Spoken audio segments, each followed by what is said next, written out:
All right, so here in Colorado, we are still waiting for our first legitimate snow in Denver, but ski resorts are starting to open up already. Hopefully soon it will start to actually look like it.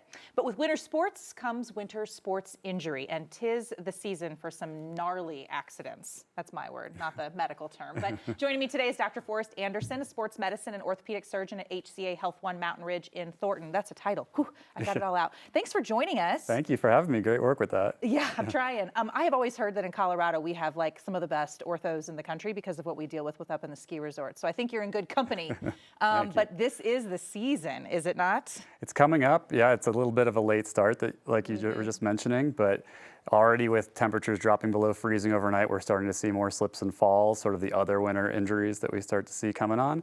Haven't really started seeing the, ACLs, meniscal tears, other stuff like that unfortunately comes with getting out there on the slopes, skiing and snowboarding. Yeah, let's talk about the list. You kind of referenced a few of them here. Let's start with the high country stuff first, because I have skiing on the brain personally. Me too.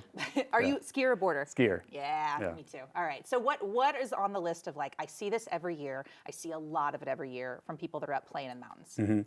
Definitely starts, everyone thinks about ACL tears, knee injuries, things basically because you're wearing a giant board on your legs, and if it doesn't eject, you have a twisting injury that can really injure your ACL, meniscus, things like that in the knee. We also, though, especially on our older skiers and boarders, see a lot of things like rotator cuff injuries from falls everywhere, all around, things like concussions. A lot of people are wearing helmets now, which is great, but it's important to think about, if you do have a big fall, that helmet is only meant to last one big fall. So thinking about things like that with your gear, besides just, other things to prep, helmets, thinking about your release settings on your skis, getting those edges tuned up for the year, things like that, to sort of try to prevent these as best we can. I wish I could count how many springs I see someone on crutches in the newsroom after they did something over the winter trying to ski. Or if you it's not funny, but it's a little. Or if you go to the airport, everyone in the knee braces already on their way home. Yeah, I always see that. I'm like, oh. Welcome to Colorado. Sorry about you. What other, you referenced falls. This is the season too where people are shoveling snow, walking their dogs on the sidewalk. One of my more embarrassing injuries was carrying my skis to my car, slipping and falling on ice. Boy, that's embarrassing. Yeah, I always think about it, particularly now when it's about 70 degrees during the day and it dips to the mid-20s overnight. You get things like freezing, trips and falls, ice, but you're not thinking about it as much. You're not as prepared when there's snow all over the ground. You're thinking to yourself, oh, it's going to be slippery outside. But days like today, or maybe yesterday when it was nice and warm outside and then it gets pretty cold overnight, really thinking about it, being aware of that. Also thinking about things like putting winter tires on your car now. We see obviously a lot more car accidents in the winter when there's ice out there.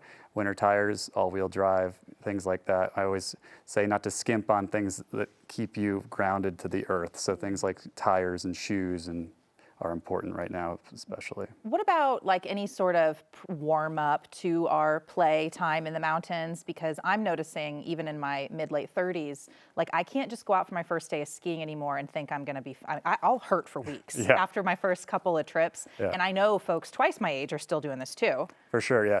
It's always, the best thing you can do is do some things to lead up to that, some exercises to try to lead up to that. Yeah, strengthening and endurance, right? Most of those injuries happen at the end of the day when your legs are tired, when your muscles can't protect your bones and ligaments.